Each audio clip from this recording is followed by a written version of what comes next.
Sibongele sikwamukele indaba enze ihora lokuqala emini sibingelele nakuwe osibuka ohlelweni lothulusha lezokusakaza iDTT lezi ndaba nizethulelwa usakhiwo ngokosokhela naze ezinohlonze emini nje. These companies bosses be really accountable, especially to be charged with culpable homicide. Kulindele kuba ihlonzi idumbu namhlanje imndeni ezisebenza semayini eziyishumi nomuvo eziphangalale engozini eyenzeke emayini Impala Platinum eRustenburg. I would say the state was confident, but also we were alleging and we maintained that the offences were serious, and obviously we wanted the sentence to be in keeping with that. Ukwetshwe eminyaka elishumi nambili ebhadle ejele uMdumseni Zuma nowalahlwa yicala lokuphehla udlame ngesikhathi iqubuke izibhelu kwaZulu Natal ngo-2021. Our mentality is on 100 because we want to qualify for AFCON. We're the defending champions. Ibanyana banyana izobhekana neBurkina Faso ekhambeni kusasa kusihlwa emidlalweni okuhlungela umqhudelwano weAFCON wabesifazana ngonyaka ozayo.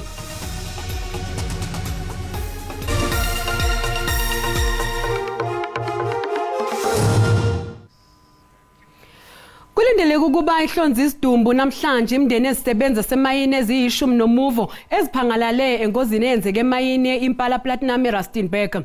Kusenjalo umengameli weAMCU Joseph Mathunjwa uthi iziphathimandla zezimayini kufanele kulala malungana nokushona kwezisebenzi kulemboni. Izisebenzi zale mayini zikuthola kulukhuni ukwamukela ukwedlula emhlabeni koza kwabo abayishumi-1.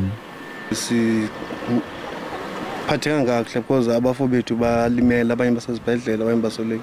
Alinotice safe singenothi asikho safe because ayonto eyenzeka ilanga nelanga leyo but isethusile nathi. Izisebenzi ezingama-75 ziphuthunyiswe esibhedlela kanti isikhulu esiphezulu sale mayini sithi uhlelo lokutakula luthathe amahora angaphezulu kwa-10. Our rescue operation started at 6 o'clock last night, and by 7 o'clock this morning we were able to clear all employees impacted out of the underground workings. Ungqongqoshe wezamandla namagugu ambiwayo uthi lesigameko sebuyisela emuva umsebenzi wemboni yezimayini wokunciphisa isibalo sezisebenzi ezishona zisemsebenzini. It is quite a sad incident. It dented our effort to move towards zero harm in the industry. You remember that in 2022 we reduced the number of fatalities to 49. That was the lowest number. I-AMCU ifuna izikhulu zemayini zibhekane nengalo yomthetho. AMCU has been calling for the amendment of Mine Health and Safety Act for these company bosses be really accountable, especially to be charged with culpable homicide. Kusenjalo kulindeleke ukuthi namhlanje kuhlolwe izidumbu zabayi-11 abashone kule nhlekelele.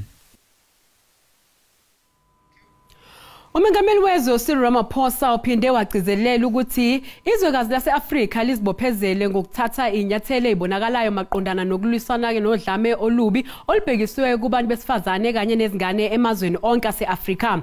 Ubethula inkulumo mengameli yakhe ePitoli osukwini lokugcina lokusongwa komhlangano wabesilisa osuneminyaka emithathu ubanjwa minyaka yonke ngaphansi kohlelo lwenhlangano yamazwe ase-Afrika. Umengameli uthe udlame olubhekiswe kwabesifazane nezingane kumazwe ase-Afrika ludicelela phansi konke lokho sekuzuzwe izwekazi eminyakeni edlule. We are here because we know that men and boys must be at the forefront of the change that must happen. We are also here because we know that there is an alternative to a society, a continent, and a world where women are oppressed, discriminated against, and their rights suppressed. There must be renewed support for the African Union Commission in ensuring that the Maputo Protocol scorecard and index for the realization of women's rights is popularized and implemented. Izinhlangano ezilwisana nalesi sihlava eningizimu Afrika zisola uhulumeni ngokuthi uhudula inyawo ngokuqiniswa kwemikhankaso kanye nomthetho ozobhekana ngqo nalabo abahlukumeza izingane nabesifazane. It's quite ironic when you hear, our top leaders in government speaking about how they will not sleep until the scourge has ended. But when you look at the facts, that it was in 2020 when the presidential declaration against gender-based violence was made by President Cyril Ramaphosa, and top in his commitment at the GBV summit was to say that a GBV council would be launched within 6 months. Abaholi behlukene bamazwe ase-Afrika bekade beyingxenye yengqungquthela bazibophezele ngelokuthi uma bebuyele emazweni abo bazosebenzisa amaphuzu okuphunywe nawo kulomhlangano ukuze kuqiniswe impi yokulwisana nodlame lokuhlukunyezwa kwezingane nabesifazane. Umcwaningi mabhuku jikelele uTsakani Maluleke wethula umbiko namhlanje mayelana nemphumela yocwaningo mabhuku kuhulumeni kazwelonke nowezifundazwe onyakeni wemali 2022-2023. Lo mbiko uwethule ePhalamende eKapa.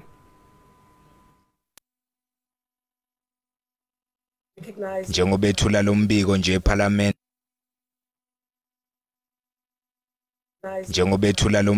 ePhalamende umcwaningi mabhuku jikelele uqale ngokucacisa mayelana nendlela ohlanganiswe ngayo umbiko wakhe.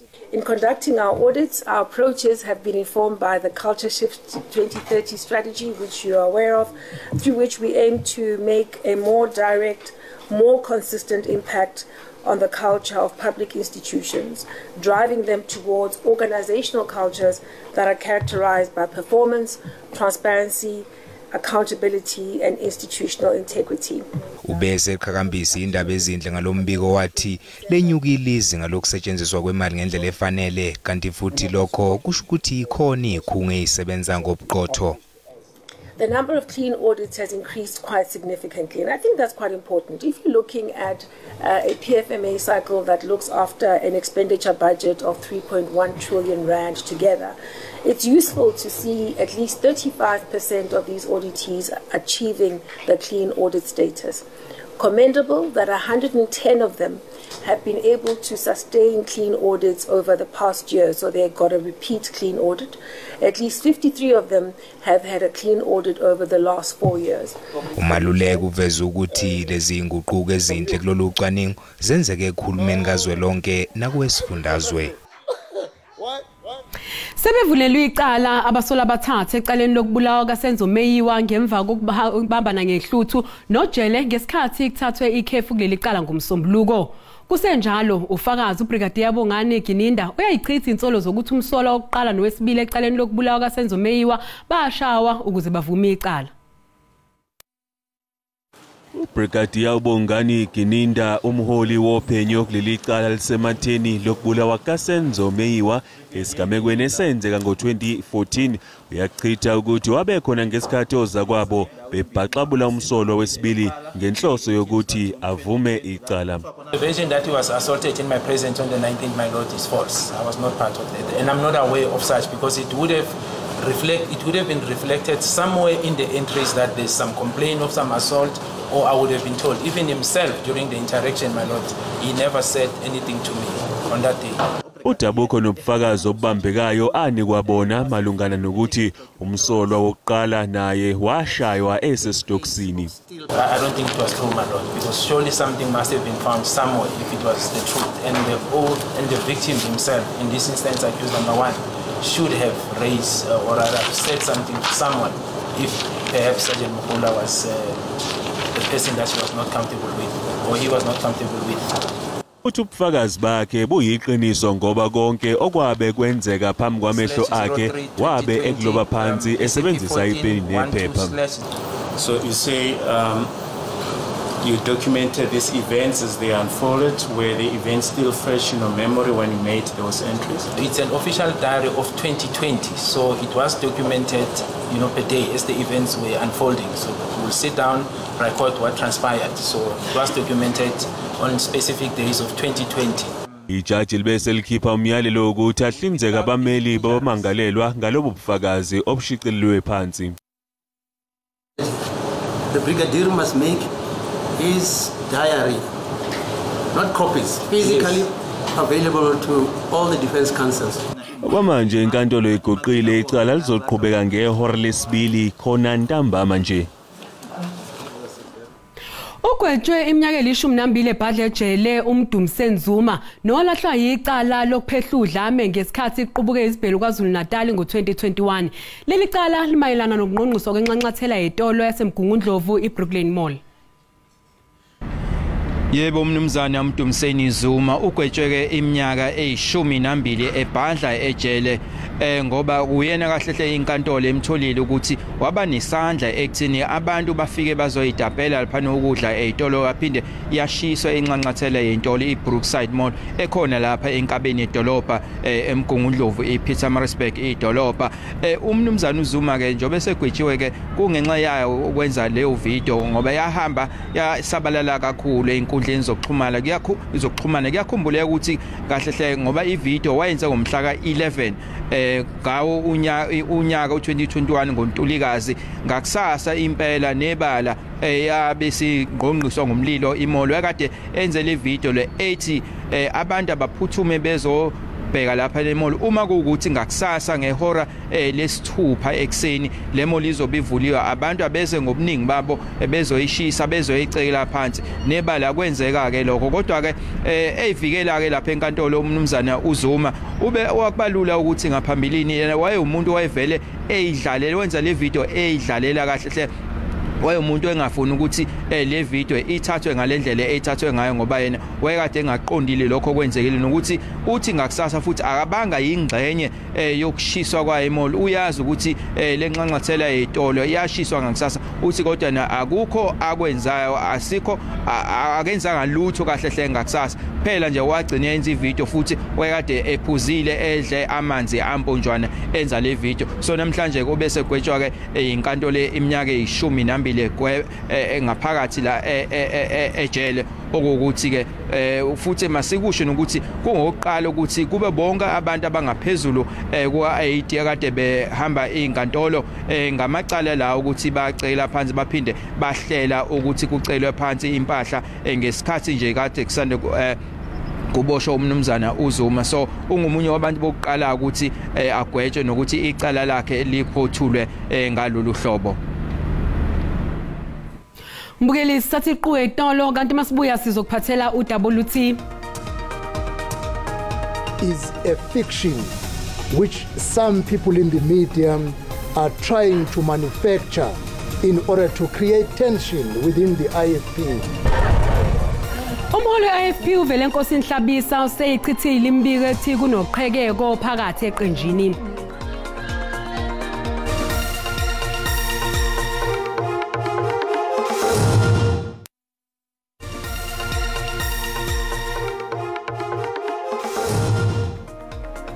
Mbukeli sikubingelele sikwamukela uma ngabe usanda ngena odabeni oluhambe phambili besibike ukuthi kulindele ukuba ihlonze idumbu namhlanje imndeni ezisebenza semayini eziyi-10 eziphangalale engozini eyenzeke emayini Impala Platinum eRustenburg. Mbukela sikhumbuza ukuthi lezi ndaba zikhona ku-YouTube naku-SABC Plus ngena kuzo uzicinge ngamagama athi SABC izindaba nakanjani uzozithola. Umholi we-IFP uvele Nkosi Nhlabisa usechithe zonke izinsolo zokuthi ubuso bomsunguli waleli qembu ongasekho emhlabeni inkosi uMangosuthu Buthelezi buzoba ephepheni lokuvota okhethweni kazwelonke ngonyaka ozayo. Umholi we-IFP uvele Nkosi Nhlabisa sowachithile amahlebezi athi kunoqhekeko ngaphakathi eqenjini. Ngalempela sonto kuvele imbiko ethi ubuso bokaHlabisa angeke bube khona kuyona ibhalothi masekiwa okhethweni lango-2024. uHlabisa uthi ubuso bomholi bayo IFP nabaholi abanye amaqembu buzoba khona kwibhalothi. The late Prince Mangosuthu Buthelezi is not going to be in the ballot paper. The ballot paper is the exclusion sphere for IEC. All we know, the people who features in the ballot paper are current leaders of political parties. Kunamahlebezi athi kukhona ungaboni ngasolinye ngaphakathi kwiqembu lenkatha phakathi kukaHlabisa kanye nomholi wesifundazwe saKwaZulu-Natal uThamintuli. Labaholi bobabili kuthiwa babanga ikusasa laleli qembu. Is a fiction which some people in the media are trying to manufacture in order to create tension within the IFP. Ngingusamkele Maseko kubikela izindaba ze-SABC eKuruleni. Uqhekeko ophikweni labesifazane le-ANC KwaZulu-Natal liyaqhubeka luba lubi kakhulu. Lokhu kuze emva kokungahlali kwengqungquthela yesifunda eHarry Gwala. Ngoncwaba isigungu esiphezulu sachitha imphumela yengqungquthela yesifundazwe saqoka-ke ithimba lesikhashana elizohlanganisa umbiko. Ingqungquthela yokhetha ubuholi bophiko labesifazane be-ANC yaba nezitsolo zokungahanjiswa kahle. UNonhlanhla Khoza wakhethwa njengosihlalo walolu phiko. Ehlula uBongi Sithole Mloyi ngamavoti amathathu nje vo. Ubuholi bukazwelonke bokuphiko labesifazane be-ANC babuhlakaza ubuholi obakhethwa kule ngqungquthela. Isinqumo ke lesi esisaphonselwa inselelo. Amalungu ethimba lesikhashana eliqokwe ukuphatha ubuholi besifundazwe asola ubuholi be-ANC esifundazweni ngokungafuni ukwamukela njengabaholi balolu phiko lwabesifazane. When there are NEC meetings, the ANC Women's League is inviting us, myself as the coordinator and Comrade Bongi Stolemloy as the convener. Both of us, we are sitting in the NEC of the ANC Women's League. And in the PEC of the ANC, we are not being invited. I-ANC esifundazweni ithi isinqumo sokuhlakaza ubuholi obakhethwa engqungqutheleni yango-August sisazocubungulisiswa kahle ubuholi bukazwelonke beqembu. Asizukuvuma ukuthi sidivethwe abantu abathile abafuna sikhuluma ezinye indaba eceleni. Asizukuphendula lokho kwe-Women's League. Esizokuphendula nje ukuthi i-ANC KwaZulu-Natal isebenza kanzima, sizoyireturna i-province with an increased margin ka-5%. Umhlaziyi wezombusazwe uthi lolu daba kumele luxazululwe ngokusheshsha.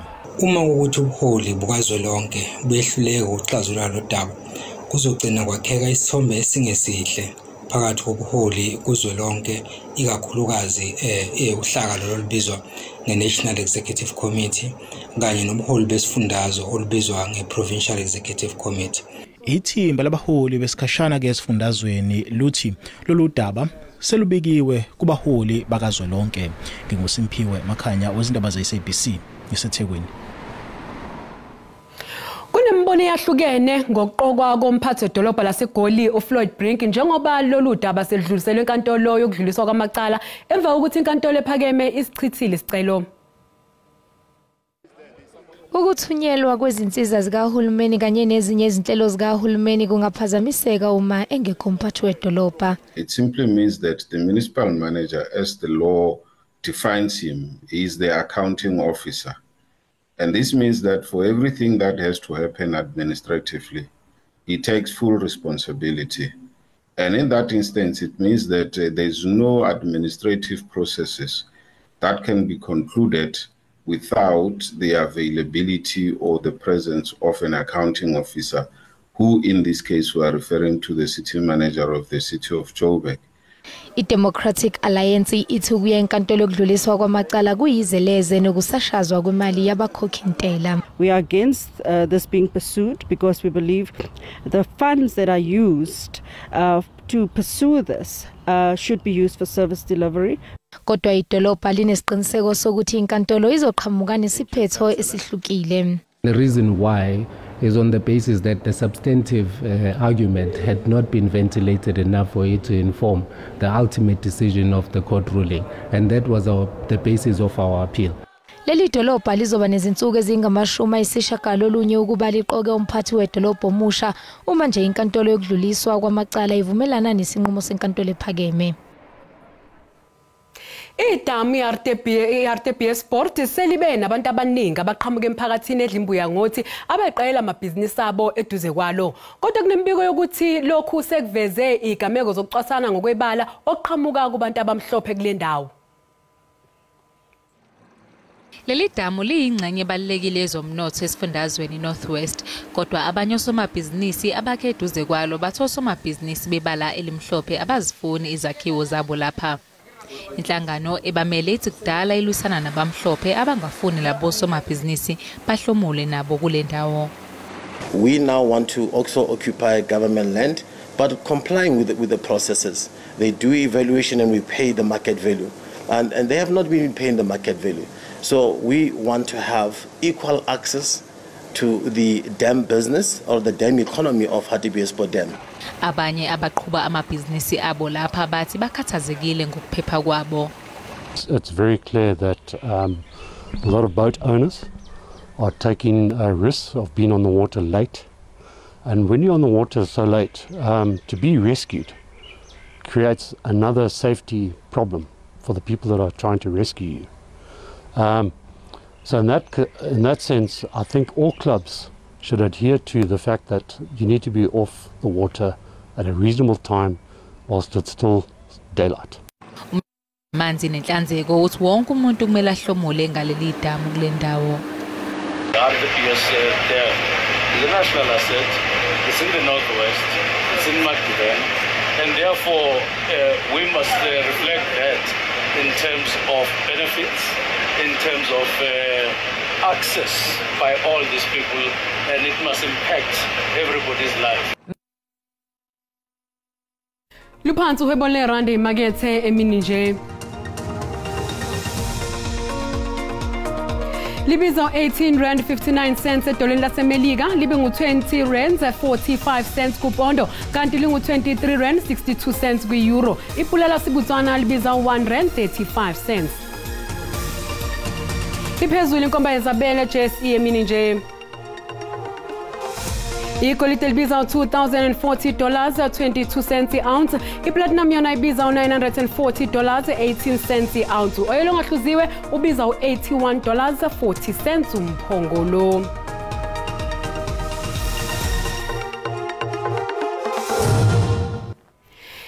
Banyana izobhekana neBurkina Faso ekuhambeni kusasa kusihlwa emidlalweni yokuhlungela umqhudelwano weAFCON wabesifazane wangonyaka ozayo. Banyana izodlala futhi kusasa emva kokudlala umdlalo ukuhlungela imidlalo yama-Olympics. Kulokhu izodlala umdlalo ukuhlungela iAFCON yabesifazane yango-2024. Abadlali bakuleli bayazi ukuthi ngeke bakwazi ukuthatha iBurkina Faso kancane. Our mentality is on 100 because we want to qualify for AFCON. We're the defending champions, and I believe that for us to win this game, it's going to give us an upper hand when we go back at home, because we also don't want pressure when we go back home. Abadlali kumele badlale ngokucophelela njengoba sebedlala imidlalo eminingi kulamasonto edlule. It's really draining and really overcast, but very hot and draining, and we have to manage that also and make sure that players take lots of liquids and fluids in. But really happy with the session. The enthusiasm is there, the willingness to want to do well is there, like we always know. Umdlalo omlenze wesibili ozokuba umdlalo okugcina wonyaka webanyana uzodlalela eAtteridgeville ePitoli. Bukeli umhlahlo wesimo sezulu uyalandela emva kwemakethe.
Bukeli sisibeke lapho ke indaba zehora lokuqala emini kuze kube ngokuzayo usale kahle.